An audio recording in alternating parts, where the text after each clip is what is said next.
Tiffany, were you there for book 1 or book 2? I was there for book 2. Book 2. Okay, do you want to summarize for us where, because you can pick up, but can you summarize for us where we were?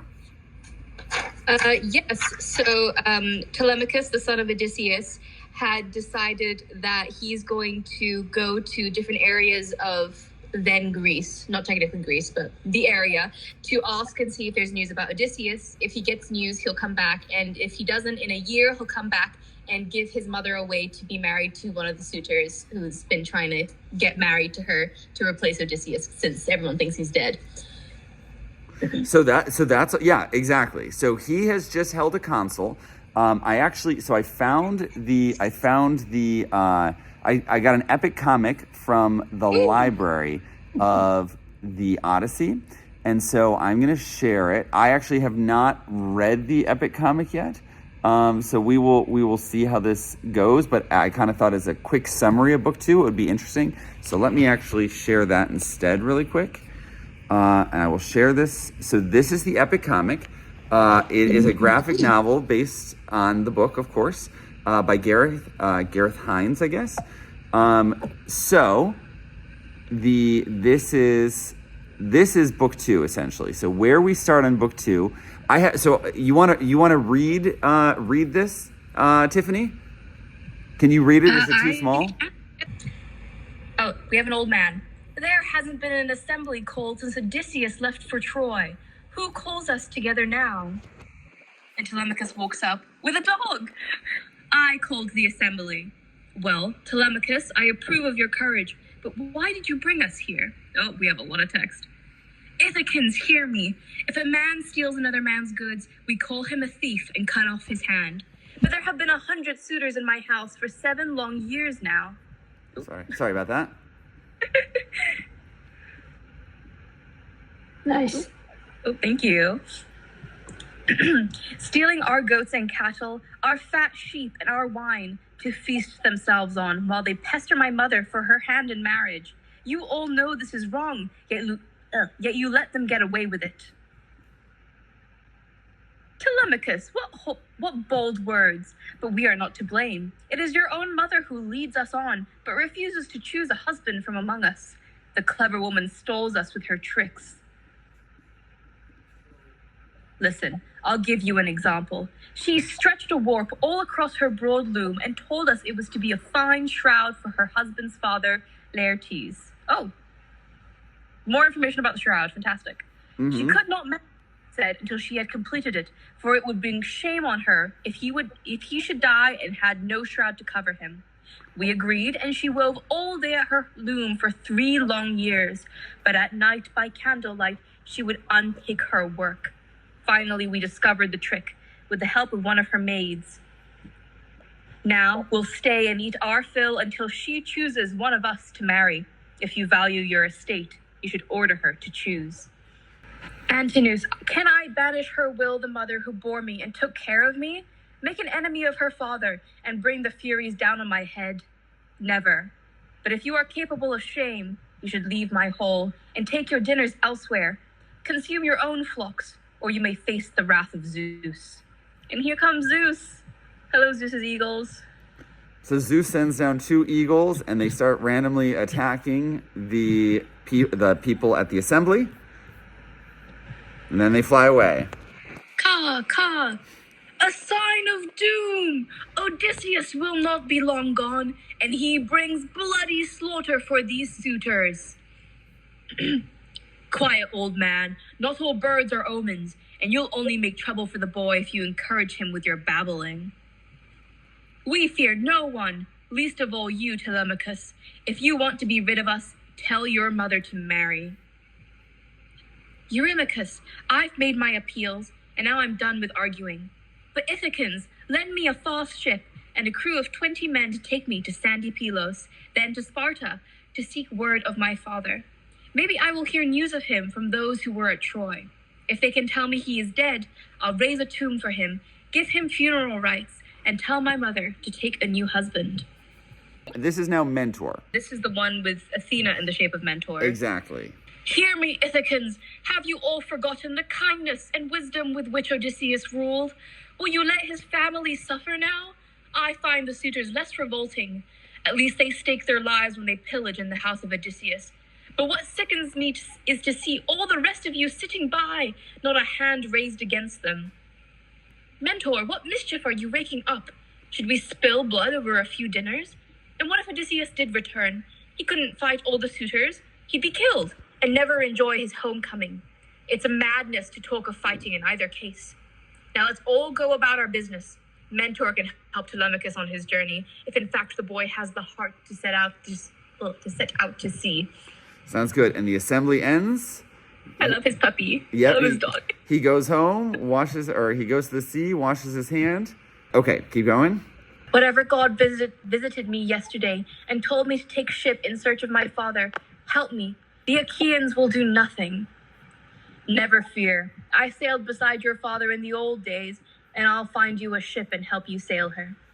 Go on home and join the suitors, but gather up provisions, wine in jars and barley meal, the staying power of oarsmen, in watertight bags. I'll find sailors to man the oars. It's a rare son who measures up to his father, and only 1 in 1,000 is a better man, but you have the heart and wit to win through. Very nice, cool. It was such sweet words. Yep, I mean this is the graphic novel. Obviously this is an interpretation. It's a graphic novel interpretation, and then this last page of the chapter has no text, but Telemachus goes home, and a Mentor, who is Athena disguised as this guy named Mentor, is rounding up men, and then they load their provisions onto the ship so Telemachus can depart. So basically, in 2 sentences, or probably 5, what happens in book 2? So we just kind of reread the graphic novel interpretation of book 2. What happens is so suitors in book 1, we discover that suitors have taken over Odysseus' home. They're trying to get with his wife. Odysseus we know that he's living on an island trapped by a nymph named Calypso. He's been there for 10 years. He went off to battle in the Trojan War and is trying to get home. But again, he's been trapped by the nymph Calypso. Athena has decided it's time for him to finally come home. And in the meantime, in these last 10 years, suitors have moved into his house, are trying to get with his wife. She's not interested, even though they don't know whether he's alive or dead. And now there's kind of the question of, Telemachus, the suitors are like, okay, it's been 10 years. It's really time for your wife to marry somebody else, or your mom and marry somebody else. He's saying, I'm going to give me 1 year to go look for my dad, figure out where he is, bring him home. If I don't have that in 1 year, we will marry off my mother. And that's kind of how that story will wrap up there. So that's what he's kind of promised. And so now Mentor, who's Athena, disguised as like a city leader and a friend of his father's, is saying that she's out collecting people to start off on this journey. So that's where book 2 wraps up. Now we're going to pick up with book 3. So Mary, you are going to be the person to start off reading on book 3. I did just clear some stuff, so I hope.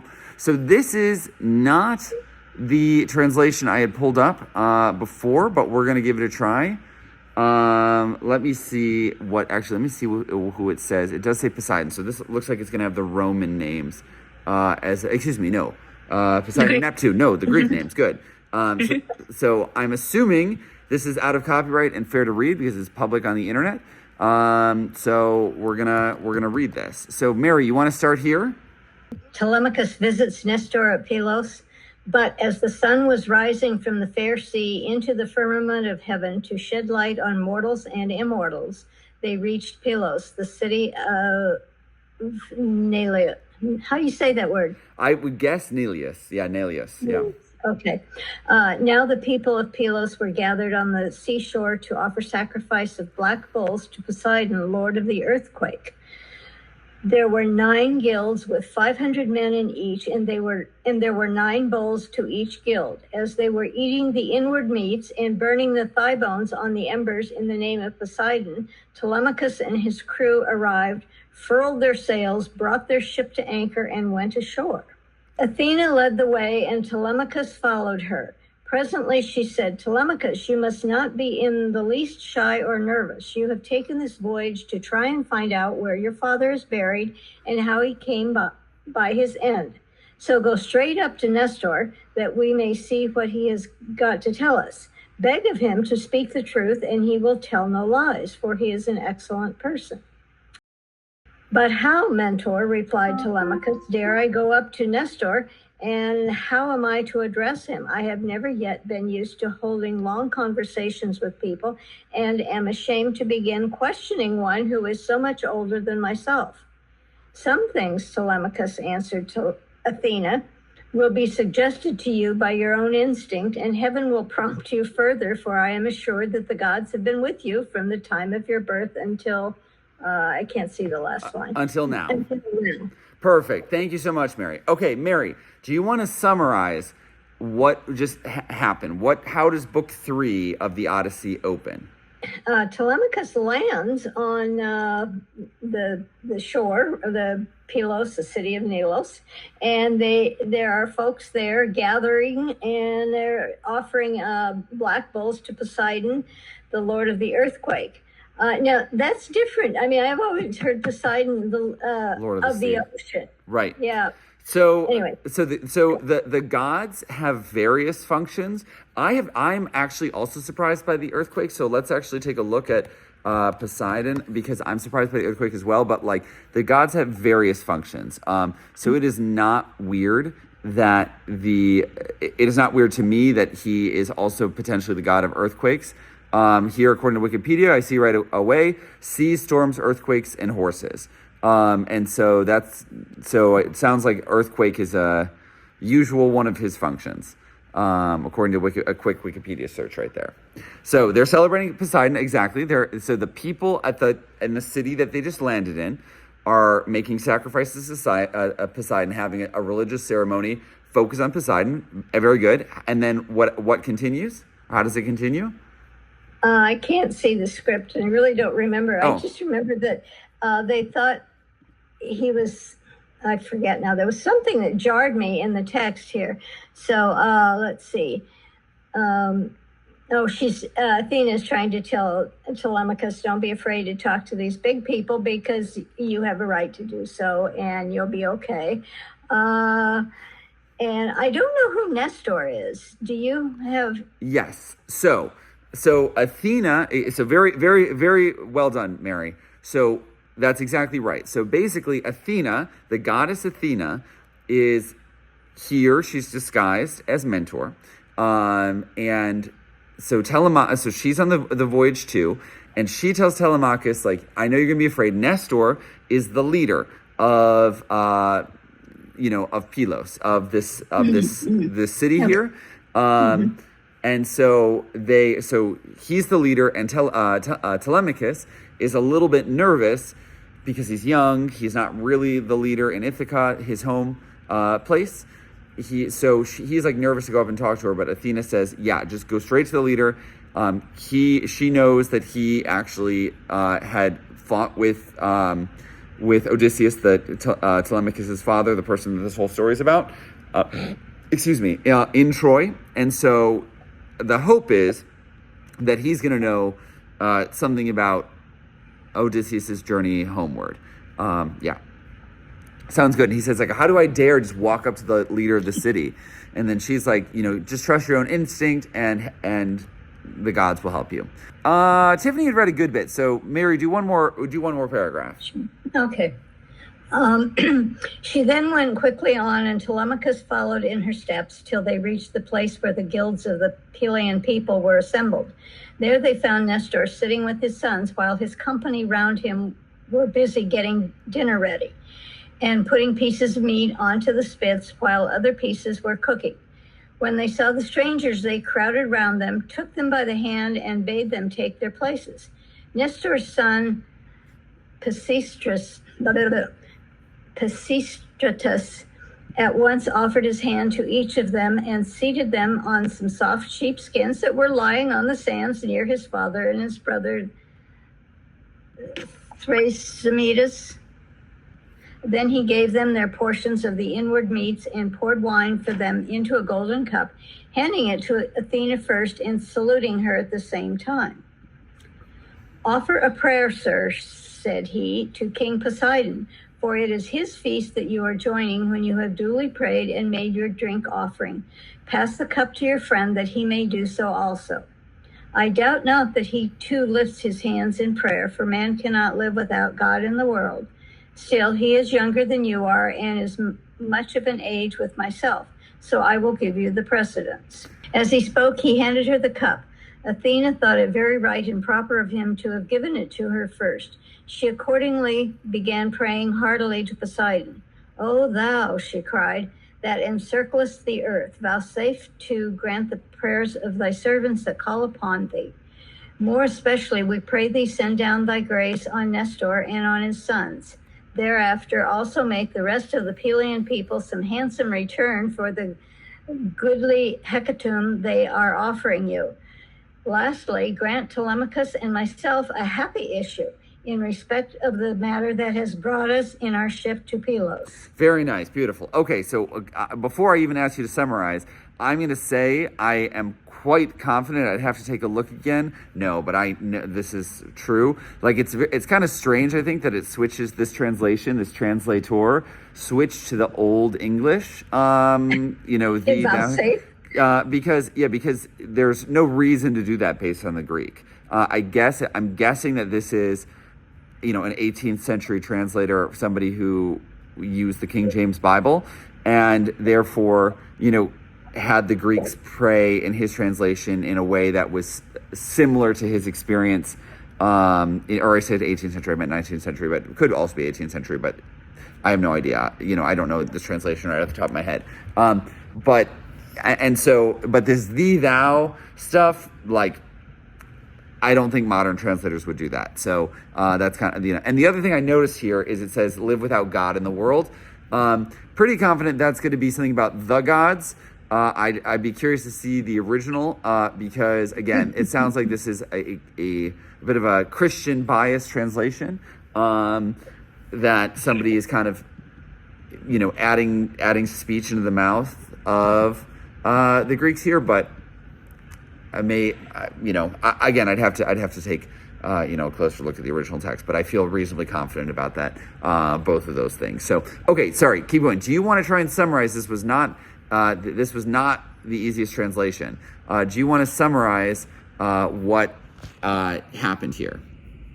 Well, Athena and Telemachus come upon the folks who are having a barbecue, and there apparently are designated pieces to be on the spit and elsewhere, and or maybe I'm getting that from somewhere else. Anyway, so they're invited to sit down, and then they are being told, oh, well, you must pray, because that's what we do. We pray to Poseidon before we have our food, and then the man has to live with God, and is that kind of a later addition by some translator, do you think? I'm guessing it's something like, for man cannot live without the gods. I don't know what it means exactly. I don't know exactly what's being translated there.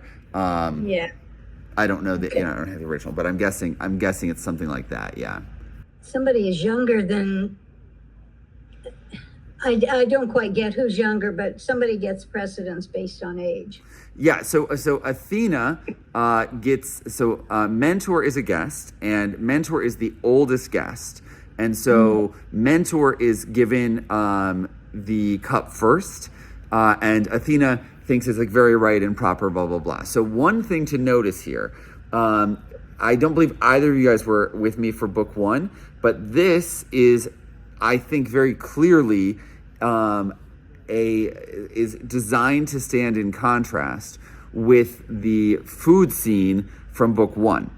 So in book one, the suitors sit down. They're not even invited. They sit down. They eat first. They demand more.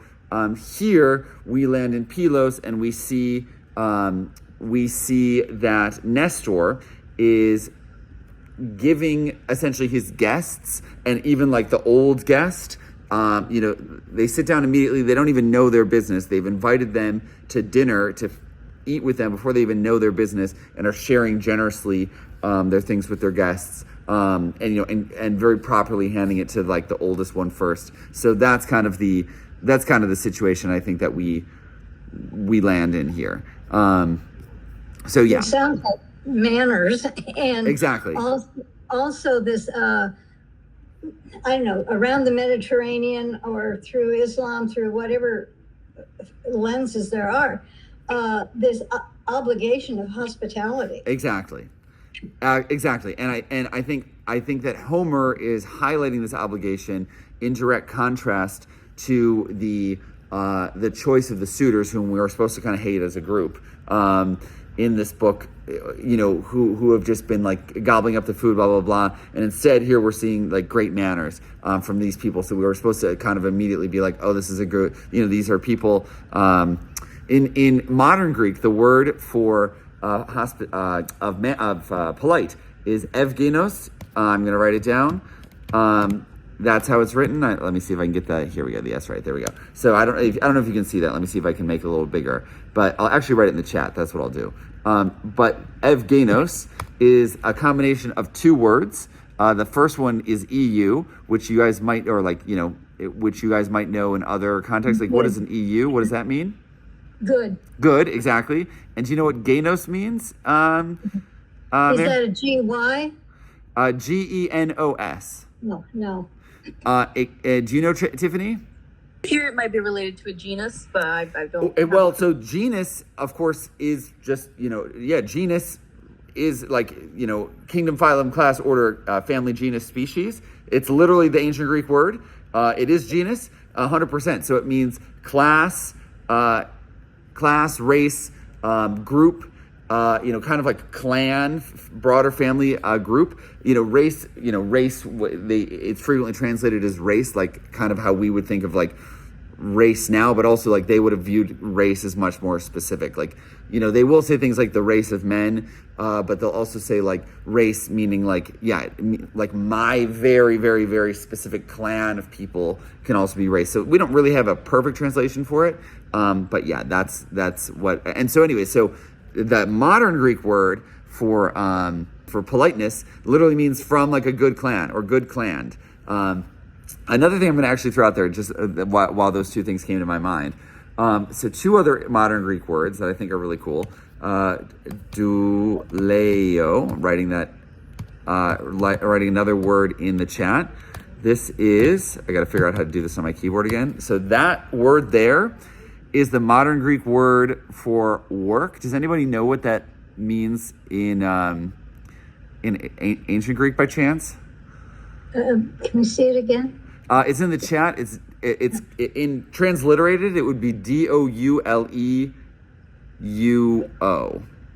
but that's just like a verb. Anyways, doesn't matter. It's not something that you can get from the word. It's the ancient Greek word for to be a slave. It's like a verb to like do slavery, and now it's like the modern word for like work, as in like I'm going to work, like that. It comes from the ancient Greek word for like to do slavery. And then the other one, you guys know the agora. What do you know? What the agora was in Athens? I've heard it. Or some people pronounce it agora, but yeah. I'll share an image of it really quick. So you have the Acropolis. Oops, I still have the Greek keyboard on. Give me 1 second. So you have the Acropolis, which is, essentially the top of ancient Athens. It's like the peak of the city with the temple, with the Pantheon, which is the temple of the gods, and it had other temples. So it's the peak of the ancient city of Athens. So that's the Acropolis, and the Agora is, or Agora, I'm not actually 100% sure if I'm pronouncing it right, but I always say the Agora, it's the place where you do your shopping. So it's like the marketplace that everybody could just go and set up there. Here we go. This is the Agora or the Agora. I'm not sure how you pronounce it. It couldn't be found. But anyways, this is it. And now agorazane is to, I just closed out of the translation. That's okay. To shop. So that's, those are just three funny little things. I'm looking at your word for work. How do you say that? Douleo. Because there's a term doula, which is kind of like a modern midwife. It's a woman. It's a person who helps a woman having her child, delivering her child. Oh, okay, got it. Doula. So I would think there might be a connection there. Definitely possible. I'm not familiar with it, so that is a distinct possibility. I did find it. I was checking the etymology. Doula, the modern word, does come from the Greek doule, a female slave. Ah. Okay, so there you go. Yeah, that makes sense. Look at that. So yeah, all sorts of stuff. Now that our visitors have eaten well, it is fitting to question the strangers and ask them who they are. Friends, who are you?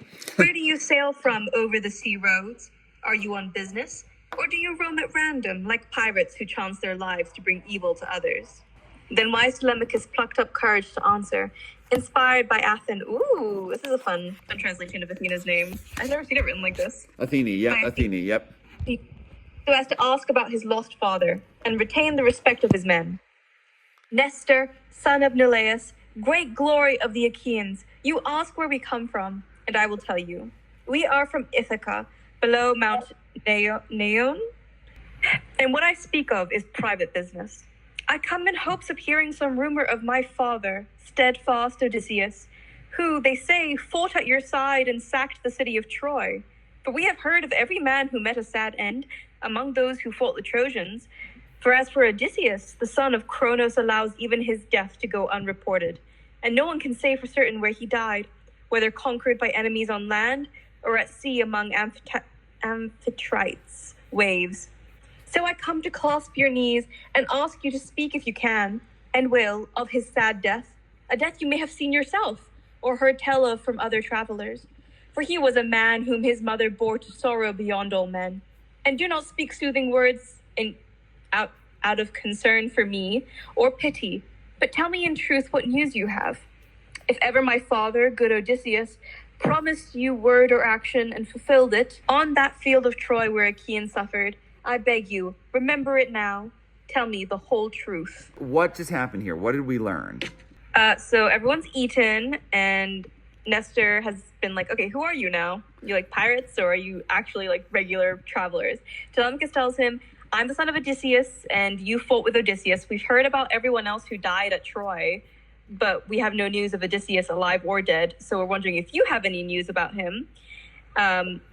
Speaks some lovely words about Odysseus, brings up Amphitrite, which is interesting, as instead of bringing up Poseidon, he brings up Amphitrite, who was Achilles' mother, I believe, but she was a nymph of the sea. So that's interesting that he picked her. And then he's like, hey, if my father has ever done anything for you, can you please do something for me and tell me if you know Odysseus is alive or dead? Exactly.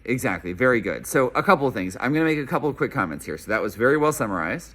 The first comment I'm going to make is, I don't know if you noticed the thing about grasp your knees, but there's this thing where he says, I'm going to grasp your knees. So in ancient Greece, that's that practice called supplication. So if you grab someone's knees, it's a symbol of making yourself low to them, or making yourself like giving them your power kind of thing. You know, it's not that dissimilar to bowing or something like that, but supplicating literally means like getting on your knees or lower than them, and grasping their knees was just seen as like, it's like a true begging. It's like, I'm desperately begging you to like, so that's called supplication, and that's what grasping your knees refers to. So basically he's saying, tell me anything you can about my father Odysseus, like exactly like you said. There was a second point I was going to make, and now I can't remember. I've mentioned this before, where Achaeans suffered. That is, we can use this word for Greeks. Achaeans, there's a region where the Achaeans are from. It refers to a specific region, but for our geographic purposes, like we can just think of like when they talk about the Achaeans, they're just talking about Greek people. And brought up, like, instead of saying any of the sons of Cronos, they refer to presumably Zeus as the son of Cronos. Oh yeah, absolutely. Yeah, that's always fun. Absolutely. A lot of epithets in this section. Odysseus is both good and steadfast. Yep. That sounds good to me. Yeah. Odysseus loves an epithet. Absolutely. Who doesn't? So we mentioned last time, Mary, by the way, so epithets are, do you know what an epithet is?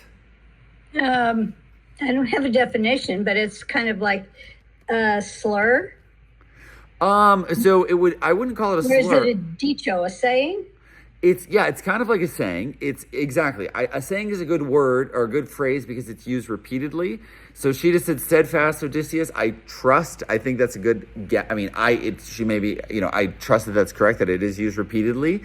And it talks about, a specific quality of that thing. So one thing that we saw and we'll see, I don't actually see it in this translation yet, but the translation I prepped with said rosy fingered dawn in this chapter like 3 times.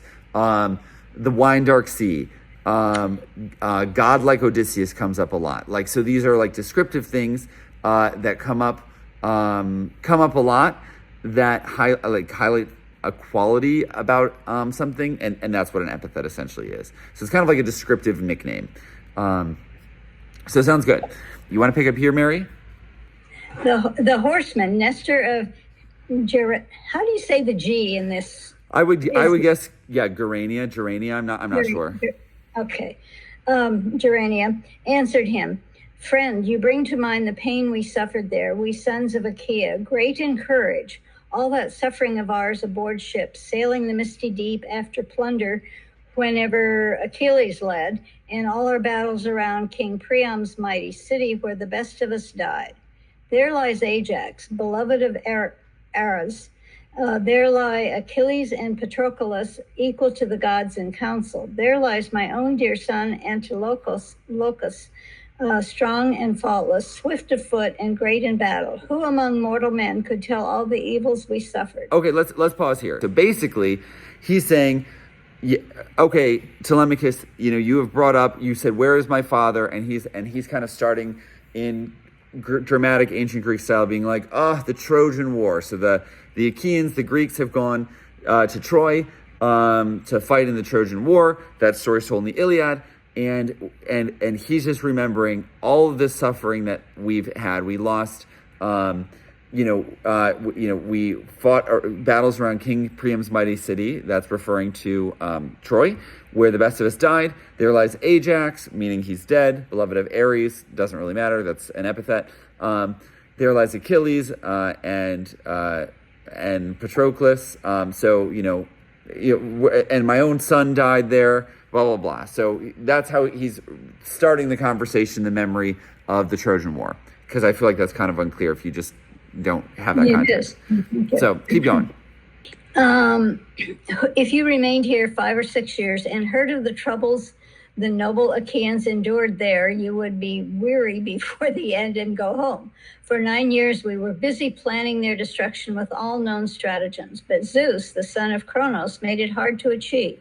No man there dared to compete in council with Odysseus, your father, if you are truly his son, since noble Odysseus was supreme in all known stratagems. I wonder as I gaze at you, your speech is exactly his, and one would hardly expect a younger man to speak so. Throughout those years, Odysseus and I never spoke on opposite sides in council or assembly, but with one mind advised the Argivas wisely and shrewdly how to achieve success. But when we had sacked Priam's high citadel and sailed away, and a god had scattered the fleet, then Zeus planned a grievous journey for the Argivas, because some had behaved incautiously and unjustly. Many came to a dark fate through the fierce anger of the bright-eyed goddess, daughter of a mighty father, stirring a quarrel between Atreus' 2 sons. Okay, let's pause right here, actually. So again, I think this translation is, again, very challenging. So I'm going to just kind of walk us through here really quick. So they were basically... he's saying, we had planned to go to Troy and then come back. And he's like, I wonder if you're really his son, but you talk exactly like Odysseus, so you probably are. I myself, again, this is a sign that we're supposed to be like, oh, this is a good guy. He's like, oh, Odysseus and I always had the same point of view. We always agreed on everything. We were never on opposite sides. in council or assembly. But we had one mind, with one mind advised the Argives, again, like the Achaeans, that's essentially a group of Greeks, so we can kind of replace that mentally without a focus on geography, with Greeks on how to achieve success. And then they went to Troy, they sacked Priam's high citadel and sailed away, and a god scattered their fleet. Then Zeus planned a grievous journey for them because some behaved incautiously and unjustly. So basically that means they have experienced tragedy. Zeus, in his justice, scatters the fleet of the Greeks who have successfully sacked Troy. They've successfully conquered Troy in the Trojan War, and they're coming home, and Zeus scatters their fleet because they were bad in some way. And then many come to a dark fate, aka they die. And in the fierce anger of the bright-eyed goddess, the daughter of the Father Almighty, stirring a quarrel between Atreus' two sons, that's referring to Athena. Hastily and informally, they called the Achaeans to an assembly at sunset, and because of it, the sons of Achaea arrived sodden with wine. Then they spoke and explained why they had gathered the host. Menelaus suggested they made their return over the wide sea the priority. But this displeased Agamemnon, who wished to delay them there and to offer holy sacrifice to appease Athena's deadly anger, not knowing foolishly that she would not listen, since the will of the everlasting gods cannot be swiftly altered.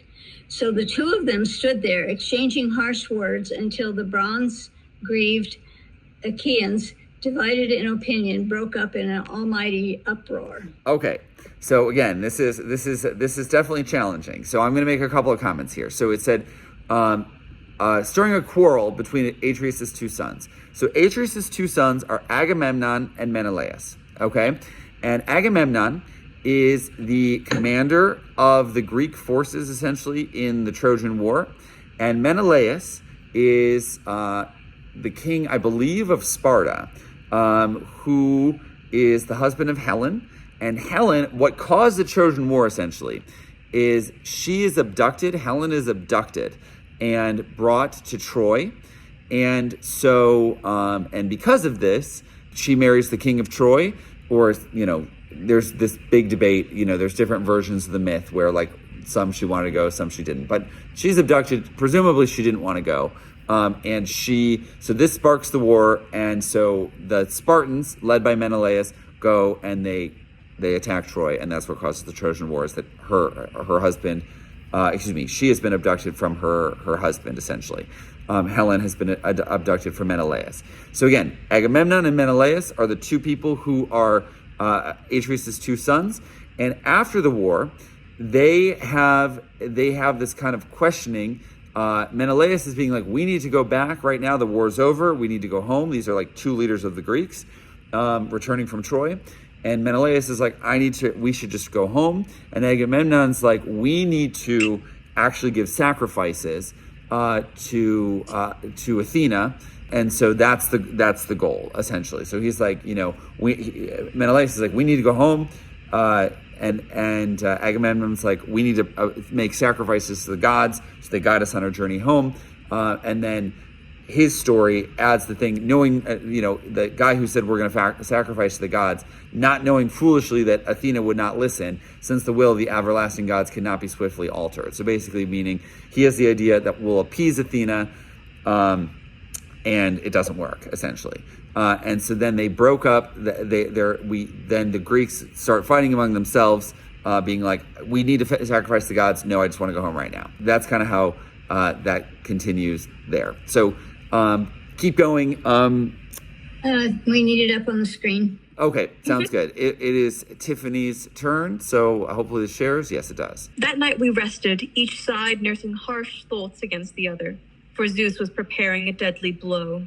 In the morning, half of us launched our ships on the glittering sea, stowing away our goods, loading the captive women in their low-necked robes. Half of the army held back, supporting Agamemnon, Atreus' son, the shepherd of the flock, while the rest of us embarked, then gathered away. The ship sailed swiftly, for a god had smoothed the sea that nurtures monsters, making Tenedos, and desirous of reaching home, we've sacrificed to the immortals, but Zeus, Recalcitrant. recalcitrant deity, did not wish us to return yet, and stirred another bitter quarrel.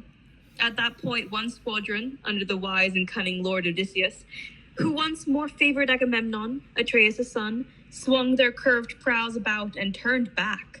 I, with a massed fleet of ships following me, sailed on, knowing the god intended trouble.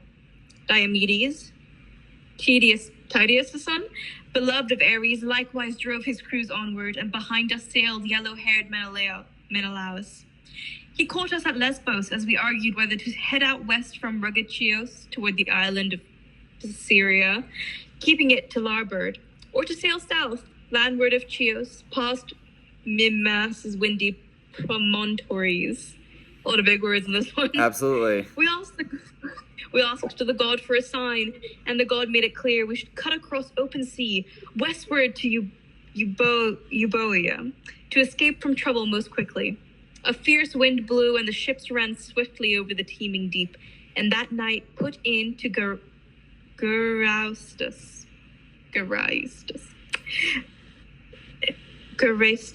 Sounds good. Going off the Hephaestus rule, Geraestus, something like that. There we laid many a bull's thigh on Poseidon's altar to give thanks to our crossing. On the fourth day from then, Diomedes, Tydeus' son, tamer of horses, and all his company, beached their fine ships at Argos. But I sailed on for Pylos, and the wind never dropped from the moment the god first made it blow. So, dear boy, I reached home without news of the others, knowing nothing of which Achaeans were saved and which were lost. But you have a right to all the news I have heard as I sit here in my palace, and I will keep nothing back. Let's pause here. Okay, so that all sounds good. So that is not, again, not an easy translation, and a lot of what we basically have there is a lot of names of people and places who, why are all these names of people and places given? These are cities and people. The people one would know from Greek mythology, like the audience would know from Greek mythology, or if you're like a young child, this is how you kind of learn the stories of all these people. Not all of these are super important, don't get me wrong, but and then the second thing is, this is, geography. So, these are names of places that people are going to have, are going to recognize. And so it's not that crazy. So it's not that crazy. It's kind of being like London and then Birmingham and then, I don't know, Norfolk and whatever, Dublin. I don't know. It's like, these are names of, for us, it's like, well, we don't know these places, but a Greek would, right? And so that's kind of the first point I'm making there. The second point I'm making is what we really learned here. There is a splitting between Nestor and Odysseus, and that's the point of what we learn here, is that there's a splitting. So Nestor doesn't have actually a ton of information. Shortly after the end of the war, Nestor and Odysseus went their separate ways, and therefore he doesn't have a ton of information about where Odysseus's journey home went for him. So that's kind of the point there. I think I'm going to skip over some of this. Let's pick up here. Tiffany, you want to keep going? As for that son of Atreus, Agamemnon, you will have heard, far off though you were, of his homecoming, and of how Aegisthus plotted his sad end. Yet he too paid a terrible price, showing how good it is that a man leaves a son behind to take vengeance on his murderer. For Orestes took vengeance on his father's killer, crafty Aegisthus, for all his treachery. You too, friend, a fine tall man as I see, take courage, so that many a man of generations yet to be born shall praise you. Okay, perfect. So let me reread a little bit of this again. This is a challenging translation, and I promise next time we will use a more readable one. But here, as for that son of Atreus, Agamemnon, who is a hero, so he was a hero in the Trojan War. He goes off. He's shown his bravery in the war. They've won the war as well, by the way, and he comes back, and Aegisthus. Basically, what happens is Agamemnon comes back, and Aegisthus has taken his wife. He comes back, and then he actually ends up killing Agamemnon. Aegisthus kills Agamemnon. So that's what happens there. So Aegisthus goes back, gets with his wife, Agamemnon's wife, and then kills him on his return.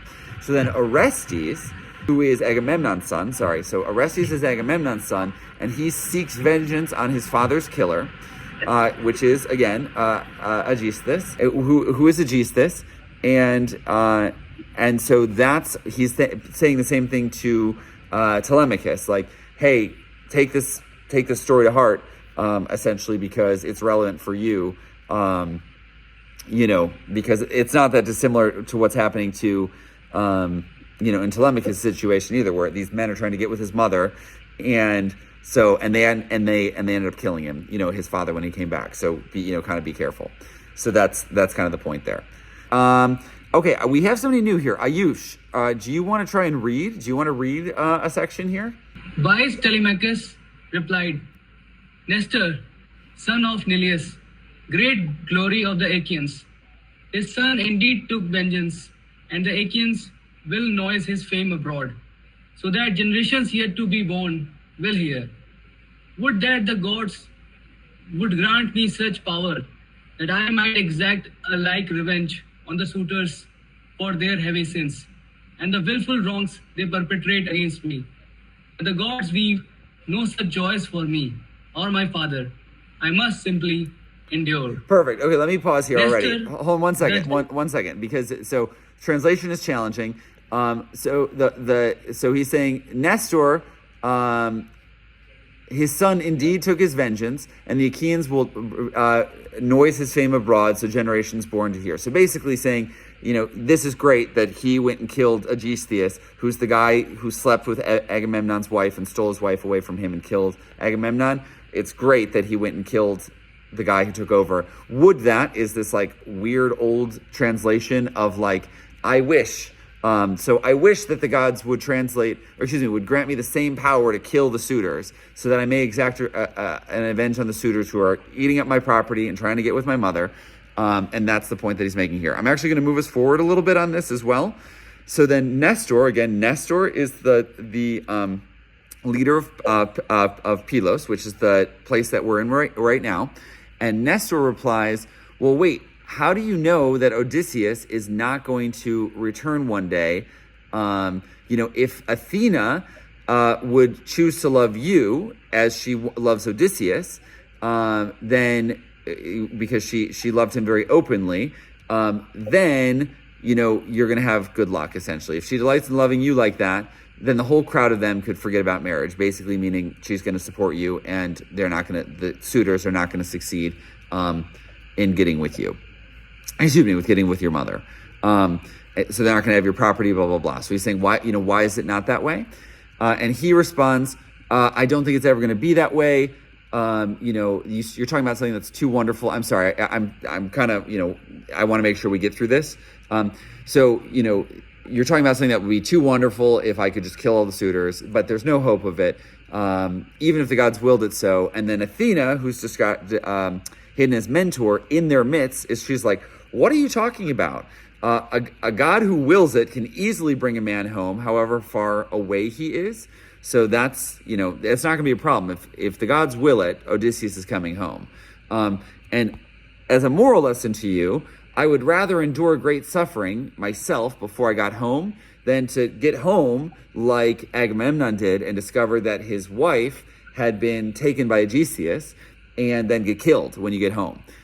So it's much better for that Odysseus, for example, is maybe having problems on his way home, but when he gets home, he's going to be successful and get back his wife and push away the suitors.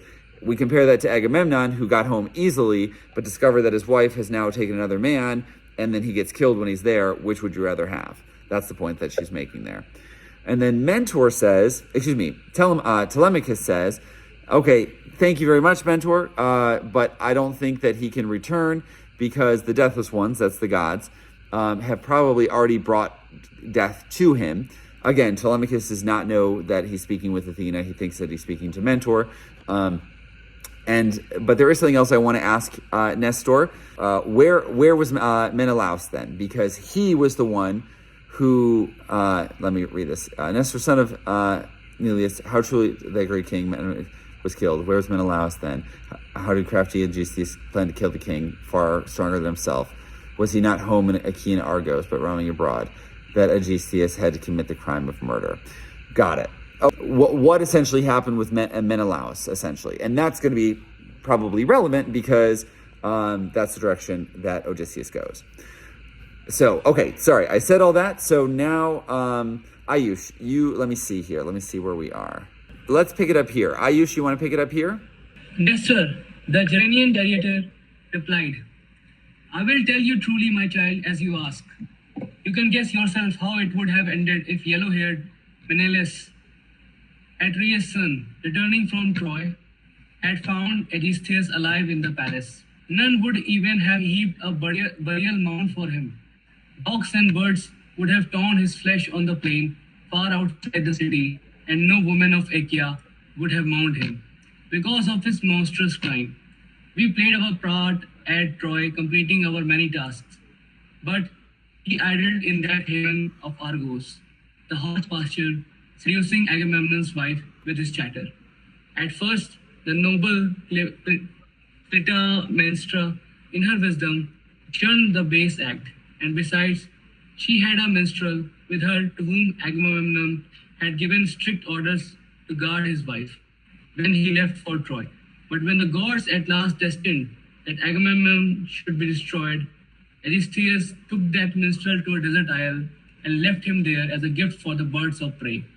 And as he wished, and she wished, led her to his own house.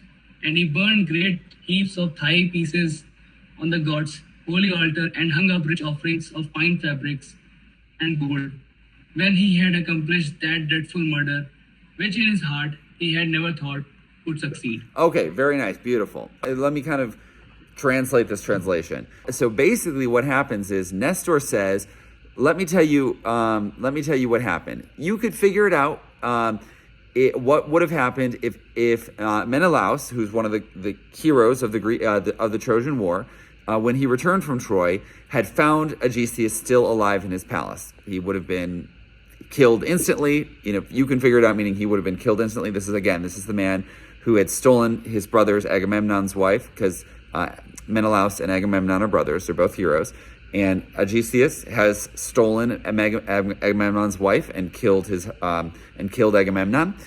And so if he had found Odysseus alive, then you can figure out what Menelaus would have done, which is kill him, and then no one would have even heaped a burial mound for him. Burial mound, why is that important? The Greeks believe that if you are not buried, I can't remember actually what it is that they believe, but I believe it's that you don't enter the underworld, that you're just like truly dead. I can't quite remember, or maybe it's that I believe that you're being buried is actually extremely important in Greek culture, because the dead enjoy a better afterlife, a significantly better afterlife if they're buried. So they're saying he wouldn't have buried him, and in fact, they would have totally disrespected the body, blah, blah, blah. We're kind of hearing a tale that is not core to the Odyssey. It's kind of like this side story of this is what happened in here, but this is a lot of how Greek mythology and a Greek epic is built, is that you kind of have this, these side stories are just like, and this is what happened over here, and then the story continues, and it is like relevant and it's all connected, but we're not hearing about Odysseus right now. It's like a side story that's kind of built into it. Let's pick up here. Mary, do you want to pick up here? Okay. So Nestor is talking to Telemachus again. Okay. So do not wander far from home yourself, my friend, leaving your wealth behind and insolent men in your palace, for fear they share out your riches and consume them, making your journey worthless.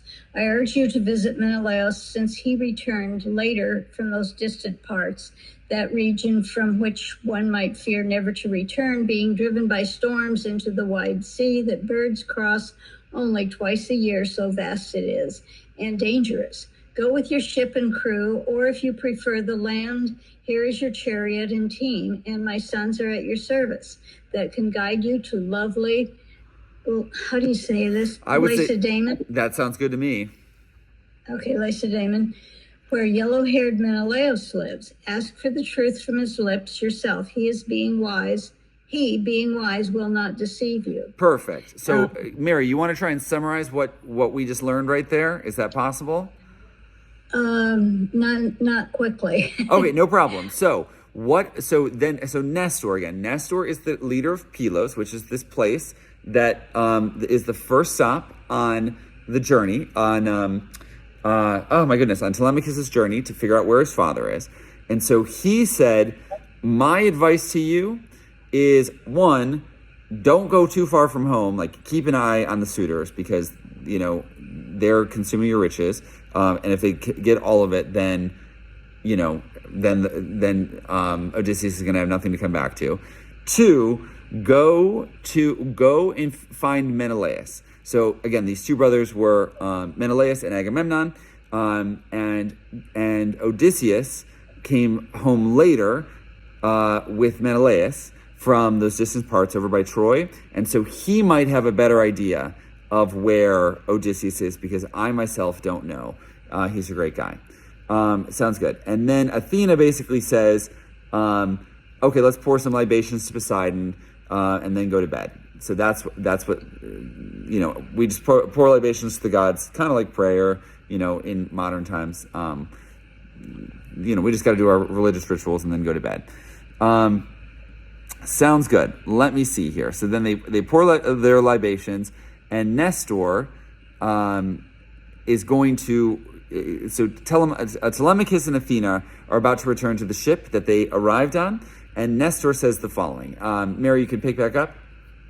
May Zeus and the other immortals forbid this, that you should leave me and go to your swift ship as if I were a beggar in rags who lacks soft cloaks and blankets in plenty on which his guests might sleep. I have both, and the steadfast son of Odysseus shall not sleep on his ship's deck while I am alive, or sons survive me here to welcome strangers who reach my door. Yes. So what we're getting here, again, tricky translation, is he's like, oh my God, God forbid that a guest of mine goes back to sleep on his ship when I'm the king, and I have a palace, and I've got plenty of soft cloaks and blankets that you can sleep in.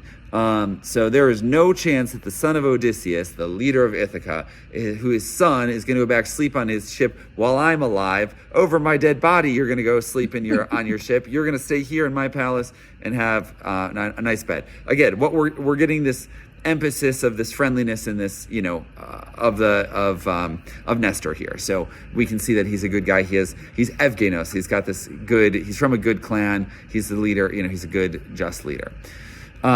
Sounds good. I'm going to summarize what happens right here. Athena says, very well, Telemachus will stay here. I'm going to go actually back to my boat, because she's disguised as mentor. I'm going to go back to the boat. I'm the oldest person here. Essentially, Telemachus is young. He's the leader, but he's young. And I am the old guy. And so I need to spend the night with my crew. And so it's important that it's important that I return to the ship, and Telemachus can stay here with you. Then all of a sudden she transforms into an eagle and flies away. So basically it's kind of like she pretends to be mentor, and then she's just like, she flies off in the form of a sea eagle, and everyone's like, whoa, what? This person just transformed into an eagle and flew away? And so then they figure out, of course, when you see that happen, you realize that you were just talking with a god. And so the old man, Nestor, grabs Telemachus' hand and says, you will prove neither a fool nor a coward, since the gods go to guide with you. So I know that you are a good guy if the gods like you this much. And you're so young, and the gods like you this much anyways. So that's, that's basically what it's a sign. And he prays to Athena. And she says, be gracious to me. She hears him. And then they reach the palace, and they get a bowl of wine, a very nice bowl of wine. It's in its 11th year. And then they pour libations to the goddess. They pour libations to Athena. Then they drink some of the wine, and he goes to sleep. As the epithet rosy-fingered dawn appears, Nestor arises from his bed and goes out, and now Drani and Nestor sat there in turn. His sons gather around him, and he says, "My dear sons, be quick to do my will, so that I can propitiate Athena above all, who came openly in person to the gods' rich feast. Let one of you go to the meadow for a heifer," so that's like a type of cow, I believe, or maybe it's a goat. Now I'm curious. I'm going to Google it really quick. It's a young female cow. Young female cow. Okay, perfect. And let the cowherd drive her swiftly. So let's go get a cow, which we can sacrifice essentially and then feast. So they go to their tasks. You want to pick up here, Mary? This paragraph? Okay. They set about their tasks as ordered. The heifer arrived from the meadow, and great-hearted Telemachus' crew from the fine swift ship. The smith brought bronze tools in his hands, anvil, hammer, and well-wrought tongs, the instruments of his gold-working craft, and Athene, too, arrived to witness the sacrifice. Then old Nestor, the charioteer, gave the smith gold to gild the heifer's horns, so the goddess would delight in the offering. Then Stratius and noble Echephron led the heifer by the horns, and Aretus came from the palace, bringing water in a flowered bowl for them to wash with, and a basket of barley meal in his other hand. Thrasymedes, stalwart in fighting, stood there, gripping a sharp axe to strike the heifer, and Perseus held the dish for the blood. Then old Nestor, the charioteer, opened the rites by washing his hands and scattering barley grains, and prayed intently to Athene, cutting hair from the victim's head as a first offering and throwing it into the flames. Very nice. So basically what we're just getting here is a description of their sacrifice to Athena. So we hear essentially how they're, it is very important that you make sacrifices to the gods. It keeps the gods happy. It's also in some mythology, in Mesopotamian mythology, for example, unlike Greek mythology, how the gods eat. That you actually have to make sacrifices to the gods so that they have food. When you burn this heifer, you kill the heifer, you burn the heifer. The same thing, you dump libations. That means pouring libations literally means dumping wine onto the ground. And so that's like how the gods can get nutrients or can get food. That's not, I don't believe that's true in Greek mythology, because they eat ambrose. The gods drink ambrose. It's the nectar of the gods. But this kind of, in the ancient Near East, that is kind of the impression that we have here. So they make a sacrifice to the gods, and when the life had left the body of the heifer, they dismember the carcass, they cut out the thighs, they blah blah blah, and so they burn part of it and they eat part of it, and then finally Telemachus departs. So Tiffany, you want to read here? I would love to. Then lovely Polycaste, Nestor's youngest daughter, bathed Telemachus. And when she had bathed him and rubbed him with oil, and dressed him in his tunic and fine cloak, he emerged from the baths like an immortal, and seated himself by Nestor, the people's shepherd. When they had roasted the outer flesh and stripped it from the skewers, they sat down to eat, with squires and attendants to fill their wine cups. After they had sated themselves with food and drink, Nestor, the Gerenian horseman, was first to speak. Now, my sons, harness horses with flowing manes to Telemachus' chariot, so he may start his journey. Perfect. Okay, well, let's actually skip this. Let's skip this next paragraph. It's just, it's kind of, he's getting a chariot. They're giving him supplies, and they start off towards, they start off, straining the yoke at their necks. Okay, sounds good. Keep going. Now the sun dipped and the roads grew dark, and they came to Pherae, to Diocles' house, or to Clos's son, whom Amphius bore. There they passed the night, and he welcomed them, as strangers should be welcomed. As soon as rosy-fingered dawn appeared, they harnessed the horses, mounted the ornate chariot, and drove past the echoing portico out of the gate. Then Peistratus flicked the team with his whip to start them, and the willing pair flew onwards. So they came to plains of wheat, and pushed on towards journey's end, drawn by their fleeting horses. And the sun dipped down, and all the roads grew dark. Beautiful. Thank you so much, Tiffany. Two things.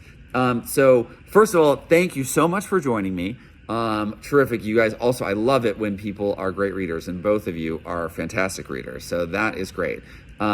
Second thing is, so Mary, this is a weekly series I'm doing, same time, same place. So if you want to read book 4 with us, I will switch translations. I promise I will find an easier translation. I had an easier translation, but it's not opening on my computer for some reason. So I also even lost, I usually just do selections, and I lost the selections, unfortunately, because the file's not opening. So we'll do an easier translation of book 4 and do selections so we kind of get the main points I want to read the original text, but we're not going to read every single word of the description, but kind of just like this.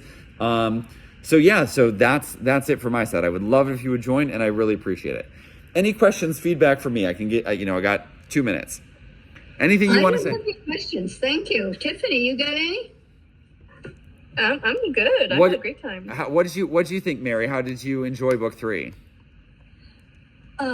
It's interesting following all these characters, and there's some. You're right. There are a lot of side stories, and that's a good concept to have to realize what's going on. Right. And some of the like Rosy Fingered Dawn. I mean, I've heard that before, so it's nice to see things that are familiar. Anyway, I'm enjoying it more than I anticipated. Good. We'll come back. Yeah, I will. So, okay, great. Well, I really appreciate it. Tiffany, how did it go for you?